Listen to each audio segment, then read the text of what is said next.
Good afternoon, everyone. I am Faith Nolasco, the second reporter of Group 5. Let us continue our topic about decision making. Our topic flow will be introduction, models of decision making, who should be involved, and lastly, the implication. Again, let us define first some important terms. Decision making, a process of choosing a course of action out of a number of different alternatives. Goal is to select a course of action that maximizes the benefits to the organization. Organizational decision making takes place when a person in authority identifies an important issue and carries out a process to make a choice that produces outcomes with consequences. Let us now proceed to the models of decision making. In 1971, Graham Allison published The Essence of Decision, in which he analyzed the Cuban Missile Crisis that President Kennedy faced during the early 1960s. Although Allison's specific example today is quite dated, the categories he developed to understand the decision process in this case remain extremely helpful and can be applied to other situations. Essentially, Allison suggested that there are three perspectives that one might use to analyze a major governmental decision. So the first one is the rational model, a systematic step-by-step process for decision making. Here is the illustration of rational model. First, the decision type. Then, state the goal. Identify the problems. Generate alternatives. Choose an alternative. Implement and evaluates alternatives. Here are the key points of rational model. This includes pre-analysis phase, wherein situations are defined. Analysis phase, situations that affect goals are perceived and information about them is gathered. Design phase, options are crystallized to deal with situation. Choice phase, alternatives are evaluated and the optimal choice is selected. Implementation phase. The alternative is chosen to meet the specific situation is implemented. The second model is organizational process model. According to Allison and Silico, Model 1, the rational model, examines the logic of consequences, whereas in Model 2, the organizational process model, decision explains the logic of the action. The latter model includes the possibility of multiple agents in the decision-making process. But under this model, decision makers are constrained by standard operating procedures that tend to make decision outcomes somewhat predictable. Let us take a look again at the key points of organizational process model. A need for efficiency, for complementing many tasks, dealing with thousands of problems and decisions.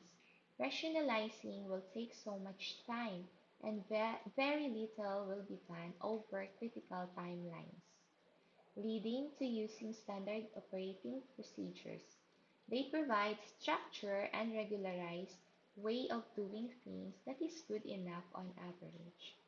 Overall, standard operating procedures can be improved as needed in pursuit of efficiency. The third model is the governmental politics model. This model acknowledges the decisions in government and other institutions are made through collaborative process that in reality bears little resemblance to a single executive making a rational choice. Under governmental politics model, decisions are group efforts that involve bargaining among players with different and complementing competing interests. So here are again the key points of governmental politics model. Key determinants of bargaining outcomes is bargaining power. Bargaining power depends on resources, capabilities, and information. Action channels, ability to mobilize options, ability to recruit external support or allies. The compromise policy might not be what any individual player thinks is best. The middle ground will be probably comes out of the bargaining which both parties does not see best. Here is the comparative decision-making perspective. Let's take a look on the rationale. Actors are individual, unitary state, and in the behavior, it is optimization. In organizational process, the actors are organizations, processing information and initiating action based on the pre-existing procedures, cultures, that is its behavior. And in the governmental politics, the actors are the organizations represented by individuals in position or seats of power. Issues represented by people in position. Bargaining to produce resultant compromise policies. Bargaining to set context for more senior decision making. A second major area of decision making addresses the question of who should be involved in the decision process. In this regard, there are three basic methods of decision making. So the first one, the authoritative.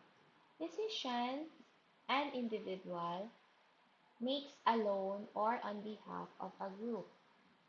In consultative, decisions an individual makes after seeking input from or consulting from the members of the group. And the third is group. Decisions that all the members of the group make ideally through consensus. Now, how can diversity affect decision making? Diverse groups perform better and make more accurate decisions than non-diverse groups. Effectively, managing diversity increases creativity in decision making, reduces diversity-related conflict, improves cross-cultural understanding, and provides more functional interpretation of pluralistic differences. Europeans, Africans, Native Americans, Asians, and other racial groups possess unique cultural norms and values that affect their decision. For implication, indecision is fatal. It is better to make a wrong decision than build up a habit of indecision. If you're wallowing and in indecision, you certainly can't act, and action is the basis of success. This is from Mary Bailon Lyons Wood. Again, thank you so much for listening.